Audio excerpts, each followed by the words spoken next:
정치권 소식 살펴보는 아침의 맞수 시간입니다. 노동일 파이낸셜 뉴스 주필 이승훈 더불어민주당 전략기획위 부위원장 나오셨습니다. 네, 안녕하세요. 안녕하세요. 어제 있었던 윤석열 대통령 탄핵 심판 10차 변론에는 한덕수 총리가 증인으로 출석을 했습니다. 이 개엄 전에 열린 국무회의에 흠결이 있었다는 기존 입장을 다시 한번 밝혔는데 목소리 직접 들어보겠습니다. 통상의 국무회의와는 달랐고 또 형식적인 또 실체적인 흠결이 있었다고 생각합니다. 국무위원들도 속속 도착을 해서 함께 비상계엄에 대한 논의를 하고 의견을 개진을 하였습니다. 실질적인 국무회의가 이루어진 것이라고 볼 수 있지 않겠습니까? 그 부분이야말로 개인이 판단할 일은 아니라고 생각하고 수사 절차와 사법 절차를 통해서 판단돼야 한다고 생각합니다. 그러니까 개엄 국무회의에 절차적 흠결이 있었다는 이 입장을 재확인을 한 건데 이게 정말 국무회의가 맞느냐는 재판부가 판단해야 할 몫이라고 여지는 남겼어요. 한 총리의 발언 어떻게 들으셨습니까? 글쎄요, 국무회의가 없었다고 볼 수는 없겠죠. 예. 일단 열렸으니까 국무총리와 국무위원들을 기다렸다는 거 아니겠습니까? 정석수가 찰 때까지. 그리고 거기서 계엄을 논의했고요. 그다음에 많은 사람들이, 많은 국무위원들이 우려를 했다. 이러니까 그러니까 전혀 논의를 안 했다는 건 아니잖아요. 얘기를 했고, 그죠? 예. 계엄 선포하겠다 이런 얘기를 해서 우려를 표했다는 것이고. 그러니까 국무회의가 없었다고 볼 수는 없겠습니다. 열리긴 열렸지만 그러나 이제 얘기하신 대로 여러 가지 흠결은 있었다. 왜냐하면 국무회의가 열리면 정확하게 열리면 안건을 상정하는 절차를 거쳐야 되고요. 예. 요 끝나고 나서 기록을 해야죠. 국무회의록을 작성을 해야 되고 거기에 국무총리와 관련 국무위원들이 부서를 해야 되는 것이고 그런 절차는 흠결이 있었다고 볼 수 있습니다. 그러니까 그렇다고 해서 국무회의가 전혀 열리지 않았다. 예. 이렇게 볼 수는 없는 것이고요. 또 우리 국무회의는 심의기관이지 의결기관은 아니거든요. 상정해서 이걸 하겠습니다 하니까 예스다 노다 아닙니다 이렇게 결정할 필요는 없는 거니까 심의 있었다고 볼 수 있는데 다시 말씀드리지만 분명히 흠결은 있었다. 근데 한덕수 총리 얘기는 좀 아쉬운데 개인적인 생각은 전 이렇습니다라고 하시면 될 텐데 그걸 굳이 사법부의 판단에 맡긴다 얘기하는 건 조금 너무 신중한 한 총리 평소의 태도와 비슷하긴 하지만 너무 신중한 그런 자세 아니었는가 싶습니다. 이런 당시 국무회의의 절차적 정당성 논란이 윤석열 대통령과 한덕수 총리가 대면한 자리에서 그 공방이 있을 수 있겠다는 그런 전망들이 있었는데 한덕수 총리가 들어오기 전에 윤석열 대통령이 법정을 나갔어요. 어떻게 보셨습니까? 저는 처음에 좀 다소 의아했어요. 이게 혹시 중대 결심 아닌가? 대통령이 퇴정하고 변호인들도 퇴정하는 게 아닌가라고 생각했는데 예. 결국에는 대통령만 퇴정했다가 나중에 다시 들어왔는데 한덕수 총리와의 대면이 불편하신 것 같아요. 이 부분은 사실인 것 같아요. 굳이 한덕수 총리가 들어왔다라고 해서 대통령이 퇴정할 필요는 없었지만 대통령과 총리가 한 자리에 있어서 대통령이 반하는 얘기를 한다던가 이랬을 때는 그게 굉장히 부담감으로 다가왔던 것 같고요.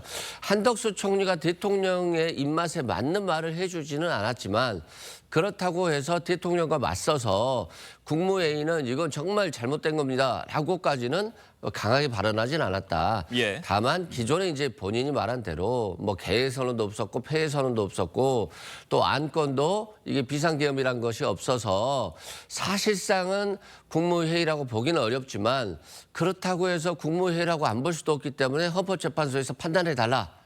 라고 해서 애매모호한 태도를 취했는데 결국 대통령과 맞서는 모습을 보이기는 싫지 않았나 이런 생각이 듭니다. 네, 좀 여러 가지 여지를 남겨둔 한덕수 총리의 발언이었습니다. 또 다른 핵심 증인이죠. 홍장원 전 국정원 차장이 다시 증언대에 섰습니다. 정치인 체포 지시 메모의 신빙성을 놓고 치열한 공방이 벌어졌는데 영상으로 보겠습니다. 기억을 보정해 보니 체포자 명단을 불러주겠다고 했던 거는 공터에 있는 22시 58 상황이었던 것 같고 그 이후에 그 명단을 받아 적은 것은 23시 06분에 사무실이었던 것 같습니다. 저와 통화한 거를 가지고 대통령의 체포 지시라는 것과 연결을 해서 바로 이 내란과 탄핵에 이 공작을 했다는 게 문제입니다. 홍장원 전 차장이 어제 변론길에 나와서 기존 진술에 혼동이 있었다는 점은 인정을 했고요. 또 윤석열 대통령은 그게 정치 공작이다 이렇게 맞서는 상황이 펼쳐졌는데 결국 지금 이 증인 신문이 다 마무리된 이 시점에서 중요한 거는 결국 재판부가 홍 전 차장의 그 메모를 어떻게 바라볼지가 중요한 부분인 것 같아요. 어떻게 보십니까? 뭐 증언과 증인의 신빙성에 문제가 있는 거 아니겠습니까? 예. 아니 누구나 다 처음부터 본인도 그렇게 이게 공개정석상에서 본인도 얘기했고 가장 중요한 게 공터에 서서 받아 적었기 때문에 자기도 못 알아볼 정도의 그런 흘려 쓴 글씨였다. 이거 아니겠습니까? 예. 그래서 보좌관 보고 정서를 하라 그랬다. 그런데 가장 중요한 그 공터에 서서라는 게 지금 바뀌었잖아요. 사무실에서 받았다고? 예. 도대체 그걸 어떻게 믿을 수가 있습니까? 뭐 시간이라든지 뭐 언제쯤 받은 순서라든지 이런 건 충분히 헷갈릴 수 있죠. 그거는 뭐 저도 이해합니다. 그럴 수 있으니까. 그것도 더구나 아주 긴박한 상황이었잖아요. 예. 그런데 공터에 서서 적었느냐 아니면 사무실에서 앉아서 받았느냐 이걸 헷갈린다고요? 이건 말이 안 되는 거 아니겠습니까? 상식적으로 생각해서. 예. 그리고 공터에 서서 받았기 때문에 자기도 못 알아보는 글씨라고 해서 보좌관에게 정설시켰다? 저도 글씨를 잘 못 씁니다만 제가 못 알아보는 글씨를 딴 사람한테 봐서 이거 알아보라고 할 수 있습니까? 말이 안 되는 거죠. 그런 얘기 아니고. 그리고 보좌관이 정서한 것이 원본이라고 했습니다. 그죠? 원본을 보고. 예. 근데 어제는 가지고 나와서 원본이라고 가지고 나왔습니다. 도대체 버전이 몇 가지입니까, 지금? 지금까지 나온 것만 해도 4가지 버전이었고 거기다가 또 원본이라고 한 걸 가지고 나왔는데 처음에 증언할 때 공터에 서서 포스트잇에 받아 적었다 그러지 않습니까? 그 얘기했는데 아니 포스트잇을 갖고 다니는 사람이 있습니까? 그리고 어제 나온 원본이라고 가지고 나온 그 수첩도 주머니에 넣어서 가지고 다니기엔 굉장히 큰 그런 것입니다. 그렇기 때문에 사무실에서 그와 같은 큰 메모지에다가 수첩이면 수첩 거기다 받아 적었다 이런 얘기면 되는데 기본적으로 공터에서 받았다 이건 처음부터 그걸 증언한 것이 너무나 다른 사실이기 때문에 이런 증인의 신빙성은 완전히 탄핵되었다 이렇게 생각합니다. 그 여러 가지 정황상 지금 홍 전 차장의 그 메모 또 그 관련한 진술을 믿기 어렵다 이런 말씀이신데 홍 전 차장이 국정원 CCTV를 모두 초단위로 공개하자 이렇게 얘기를 해서 막상 공개를 해보니까 이 바뀐 진술과도 CCTV의 내용과 차이가 있는 부분이 있었어요. 이 부분은 저희가 어떻게 봐야 되겠습니까? 그러니까 홍장원 씨의 기억에 착오는 있었던 것 같아요. 예. 그래서 이게 공격이 빌미를 제공했다라고 보시면 될 것 같은데 안타깝게도 홍장원의 진술만 있는 것이 아니라 방첩사 직원들도 15명의 체포 명단을 정확히 갖고 있고요. 또 수방사도 마찬가지고요. 또 조지호 경찰청장도 15명 플러스 한동훈이라고 하는 또 전화를 받았어요. 그렇기 때문에 홍장원 씨가 탄핵된다 할지라도 별다른 의미는 없다라고 보시면 될 것 같고요. 또한 뭐 홍장원 씨가 역술인은 아니잖아요. 여인영 방첩사령관에게 15명의 명단을 듣지도 않았는데 어떻게 홍장원이 체포 명단을 알 수 있겠습니까? 그래서 뭐 집무실에 적었냐 공터에서 적었냐 기억에 착오는 있었겠지만 예. 홍장원 차장이 적은 체포 명단이 똑같기 때문에 아무런 의미가 없다라고 말씀드리고요.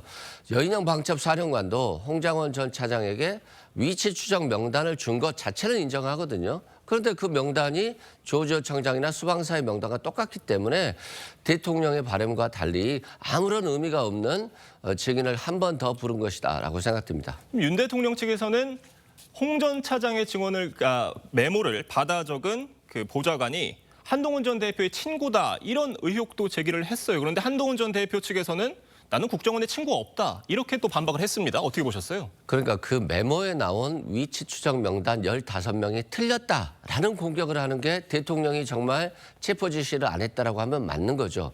그런데 그 메모를 적은 게 한동훈 전 대표의 친구다. 그러니까 이거 거짓말이다라고 하는 것 자체가 메모의 신빙성을 흐트러뜨리려고는 하지만 메모 자체는 인정하고 있는 꼴이 되는 거니까 전혀 의미가 없고 또 메모가 여러 가지 버전이 있다라고 하는데 그 버전이 여러 가지일 때는 메모에 적힌 사람의 내용이 달라져야지 여러 가지 버전이라고 할 수 있거든요. 근데 4개의 메모가 있지만 4개의 메모에 메모된 명단이 똑같기 때문에 이건 한 개의 버전일 수밖에 없는 거죠. 네. 어제 변론에는 그동안 건강상 이유로 불출석했던 조지호 경찰청장도 증언대에 섰습니다. 발언 내용 직접 들어보겠습니다. 기소가 돼서 지금 피고인이신 분입니다. 그 관련 사안 공소 사실에 좀 포함돼 있어서 이 부분은 좀 증언을 못하더라도 좀 양해를 부탁드리겠습니다. 질문에 사실대로 답변한 것은 맞아요? 이건 뭐 그 각 조서별로 제가 그렇게 다 서명 날인했습니다. 조지호 청장 발언에서 주목할 부분은 이거였어요. 그 국회 측이 검찰 주소에 서명을 했느냐 이렇게 질문을 하니까 네라고 답을 했단 겁니다. 그러니까 결국 검찰 조사 때 조지호 청장이 윤석열 대통령으로부터 여러 가지 정치인 체포 지시를 받았다 이렇게 진술한 것으로 알려지고 있는데 그 사실을 어제 변론 기일에서도 인정을 한 것이라는 그런 분석이에요. 글쎄요, 뭐 저 말에서 간접적으로 인정한 것이다. 예. 그렇게 얘기할 수도 있겠지만 저 부분은 분명히 나중에 이제 조지호 전 청장의 그 형사 재판 과정에서 네. 재판정에 나가서 어떻게 진술하는지 이걸 분명히 봐야 되는 거죠. 예. 지금 여러 가지 뭐 핵심 증인이라고 하는 사람들이 현재 나와서 과거 했던 얘기와 지금 현재 하는 얘기 이런 것들 다 달라지고 있지 않습니까? 그러니까 조지호 전 청장도 조지호 청장님도 지금 헌재에 나와서 얘기하는 것 예. 그런 진술을 거부했지 않습니까? 자기 형사 재판이 진행 중이기 때문에 뭐 답변할 수 없다 얘기했는데 예. 그 구체적인 조서를 내놓고 이러이러한 진술한 게 맞느냐라고 해서 거기서 사실이다 아니다 이걸 들어야 되는 것이지 네. 뭐 간접적으로 이렇게 유추할 수 있다 이런 걸 가지고 그 조서 내용이 진실이다 이렇게 판단할 수는 없다고 그렇게 생각합니다. 이승윤 변호사님 어떻게 보십니까? 뭐 어차피 검찰에서 사실대로 진술했고 그걸 열람을 했고 거기에 변호사가 입회한 상태에서 서명을 했다. 인정한 건 그 조서의 신빙성을 인정한 거예요. 다만 이제 구체적으로 대통령의 진술에 반박하기는 굉장히 부담스러웠을 것 같고 자신의 임명권자에 대한 최소한의 A는 지켰으나 대통령의 지시 사항에 대해서 구체적으로 뭐 반박하면서 변호를 하지 않았기 때문에 결국 본인이 검찰에서 한 진술이 사실이다라고 인정한 것이어서 대통령에게는 좀 치명적인 탄핵 심판에 나쁘게 적용될 것으로 보여집니다. 네, 이런 상황에서 어제 헌재가 오는 25일 다음 주 화요일입니다. 최종 변론 기일로 잡았는데 3월 중순에 선고 가능성 나오고 있는 상황입니다. 다만 이 마은혁 재판관 임명 여부가 변수가 될 수 있다 이런 분석도 나오고 있어요. 글쎄요, 저런 그 얘기가 나오는 것은 전제가 예. 최상목 권한대행이 갑자기 마은혁 후보자를 임명할 수 있다 이 얘기 아니겠습니까? 예. 지금까지 임명을 거부는 아니죠. 보류했다고 했는데 네. 여야 합의가 있으면 임명하겠다고 했는데 여야 합의가 있을 리는 없고 그렇죠? 앞으로 모르겠습니다. 또 뭐 여당에서 갑자기 야당과 합의한 후보다 이렇게 하면서 임명해달라 이렇게 얘기할 수는 있겠는데 예. 만약에 그렇게 한다. 그래서 임명한다. 그러면 그건 너무 좀 정략적인 거라고 할 수 있지 않겠습니까? 예. 지금 마은혁 후보자를 헌법재판관으로 임명한다면 공판 절차를 갱신해야 되니까 상당히 시간이 많이 걸리고 그 조서라든지 또 이런 거 다 열람을 해야 되고 또 지금까지 나왔던 공판 절차 이런 것들을 다 또 열람을 해야 되고 그런 예. 상황이 되지 않습니까? 그러니까 단순히 그야말로 시간 끌기 위한 것이밖에 안 된다. 이런 얘기가 밖에 안 되기 때문에 갑자기 지금 최상목 권한대행이 임명한다. 그리고 만약에 헌재에서 최상목 권한대행에 마은혁 후보자를 임명하지 않은 것이 뭐 위헌이냐 아니냐 그 권한쟁의가 진행 중인데 예. 그래서 결론을 내서 거기에 따르겠다. 이렇게 하는 것도 제가 보기에는 그렇게 뭐 현재 가능하기 어려운 뭐 그런 시나리오 아닌가 하는 생각이 듭니다. 네, 이승훈 변호사님 어떻게 보십니까? 그러니까 마은혁 후보자가 지금 중도 취임한다는 이 시나리오 가능성 있는 얘기라고 보세요? 가능성은 있는데 그 가능성은 전적으로 최상목 권한 대행에게 있다고 봐요.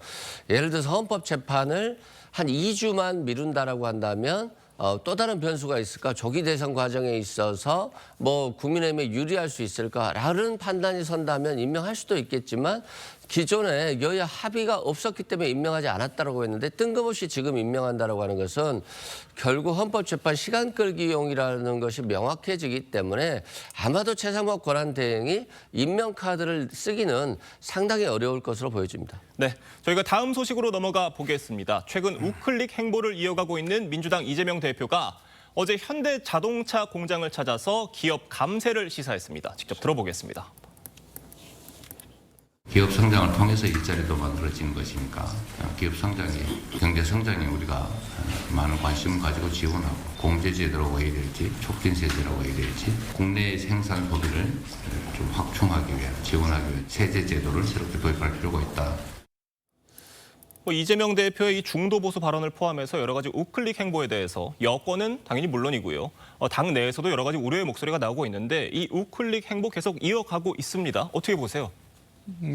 좀 감세라고 하는 것을 아까 잠깐 얘기하신 예. 기업체에 가서 감세를 얘기하는 감세는 우파의 대표 정책 아닙니까? 네. 지금 트럼프 정책과 했습니까? 감세를 해주고 그 대신 그 맥부저를 관세를 내서 매기겠다. 지금 그런 얘기거든요. 예. 증세는 좌파의 정책이고요. 뭐 어느 것이든 뭐 기업을 살리고 나라를 잘 살게 한다면 문제는 없는데 왜 갑자기 이 대표가 이렇게 감세라는 우파의 정책, 대표적인 정책을 들고 나오는지 이해가 잘 안 되는 거죠, 지금까지. 물론 이제 지금 선거를 앞두고 있으니까 네. 이른바 뭐 중도 표심을 잡으려고 하는 그런 거 충분히 이해하겠습니다. 근데 지금까지 그야말로 그런 행보를 하지 않다가 갑자기 기업을 중시하고 뭐 중도 표심을 잡겠다, 감세를 하겠다 이렇게 얘기하는 것은 이해가 잘 안 되는 거죠. 갑자기 뭔가 입장을 바꿨을 때는 예. 왜 그렇게 생각했는지 지금까지 그렇게 생각하지 않고 있다가 갑자기 얘기한 것은 무슨 계기가 있는 것인지 얘기를 해야 되는 거 아니겠습니까? 그렇지 않고 얘기하다면 지금까지 이 대표가 얘기한 것처럼 언제 이런 반응을 어떻게 바꿀지 뭐 감세한다고 했더니 진짜 감세하는 줄 아냐 이런 말을 언제 나올지 누구나 다 지금 기다리고 있는 거죠. 그러니까 이 대표는 본인이 이런 얘기를 할 때는 왜 내가 이런 절실한 그 어떤 이런 결심을 했느냐 이런 걸 분명히 얘기해야지 그렇지 않고는 뭐 신뢰받기는 어려운 그런 발언이라고 생각합니다. 지금 이 대표의 중도 보수 발언을 두고 당내 여진 이어지고 있는 상황입니다. 당 정체성이 단순한 선언으로 바뀔 수 있는 문제는 아니라는 비명계가 있는 거고요. 지금 김대중 전 대통령도 중도 보수였다. 친명계 간의 계파 갈등으로 번지는 양상인데 당 분위기 어떻습니까? 뭐 특별히 뭐 계파 갈등까지는 안 간 것 같고요. 과거 김대중 대통령도 또 문재인 전 대통령도 이해찬 대표도 그런 말들을 했어요. 우리는 중도와 보수까지도 포함하는 정당이다. 그러니까 결국에는 이재명 대표가 이 말을 한 것들은 국민의힘이 보수라기보다는 극우라고 하는 결국 자신들의 이익을 위해서 너무 극우화된 정당이고 결국 국민과 유리되고 있다. 이것을 이제 강조하기 위한 정치적 메시지고요. 또 이재명 대표의 삶, 궤적을 보면 알 수 있을 것 같아요. 소년공 출신으로서 굉장히 자신이 생존을 위해서 살아온 거 아니겠습니까? 살기 위해서 살아왔고 그래서 진보냐 보수냐 중도냐라고 하는 이념 논쟁보다는 항상 실용주의적인 관점에서 경제를 봐왔고 그래서 자신이 만약에 대통령이 된다라고 한다면 기업과 친하고 국가 전략 산업에 대해서는 감세를 통해서 국가 경쟁력을 또 유지하고 이런 성장을 통한 분배 그러니까 분배를 통한 성장이 아니라 성장을 통한 분배임 그리고 그것이 자신의 경제 정책의 중요 길임을 국민들께 알렸다라고 하는 것이 보이고요. 저는 이게 이제 작은 한 걸음이지만 이재명 대표의 어떤 경제적인 메시지들이 지속될 경우에는 국민들이 충분히 믿을 것이고 그러한 정책들을 민주당이 써왔고 그래서 항상 주가라든가 경제라든가 모든 것이 민주당 정부 때 더 잘 됐었기 때문에 저는 이러한 부분에 대해서는 믿어 의심치 않습니다. 네, 저희가 이 얘기도 해보겠습니다. 이재명 대표가 대통령이 당선될 경우 재판이 중지되는 게 다수설이라고 주장한 부분을 두고도 논란이 이어지고 있습니다. 이 헌법 84조 얘기인데 자신이 대통령이 되면은 자신이 지금 받고 있는 5개 재판이 멈춘다. 이런 취지로 지금 해석이 돼요. 어떻게 보세요? 글쎄요. 다수설이라고 세보셨나요? 학자들 다 하나씩? 저는 오히려 재판이 계속된다라고 하는 의견이 다수설이라고 생각하는데요. 예. 저도 물론 다 세보지는 않았습니다만 저는 그렇게 생각합니다. 그리고 헌법에 분명히 84조에 대통령은 뭐 재직 중 형사상 소출받지 않는다. 네. 내란 의원죄를 제외하고는 이라고 돼 있지 않습니까? 그러니까 형사상 소출을 받지 않는다고 했잖아요. 법문의 해석은 물리 해석이 먼저입니다. 뭐 읽는 그대로 글자 그대로. 소출한 것은 재판이 아니고 수사와 기소를 얘기하는 거 아닙니까? 예. 그러니까 그것까지는 안 된다는 것이지 현재 재판을 받고 있는 사람이 대통령이 되면 그 재판을 중지한다. 이것은 해석이 아닙니다. 자기의 의견을 강변하는 것이지. 그렇기 때문에 이건 본인이 뭐 너무 강변하는 것이고 그렇게 됐으면 좋겠다. 내가 대통령이 될 거니까 재판 중지하라.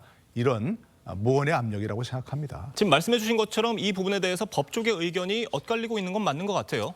그렇습니다. 법 쪽의 의견은 엇갈리는 건 맞고요. 다만 다수설적인 측면은 충분히 있는 것 같아요. 예를 들어서 대통령의 경우에는 내란죄, 외환죄를 제외하고는 기소조차 못하는 거잖아요. 기소를 못하게 하는 것은 결국에는 대통령 국민이 선택한 것이고 법적 안정성, 국정 안정을 꾀한다는 측면에서 내란죄, 외환죄 빼고는 기소하지 말라고 하는 것이니까 결국 서로 재판이 있었다라고 한다면 중지를 해야 된다는 것이고 예. 또 미국의 트럼프 대통령에 대해서도 마찬가지고 또 이 부분과 관련돼서는 결국 헌법재판까지도 또 있지 않을까 싶습니다. 네, 알겠습니다. 오늘 두 분 말씀 여기까지 듣겠습니다. 감사합니다.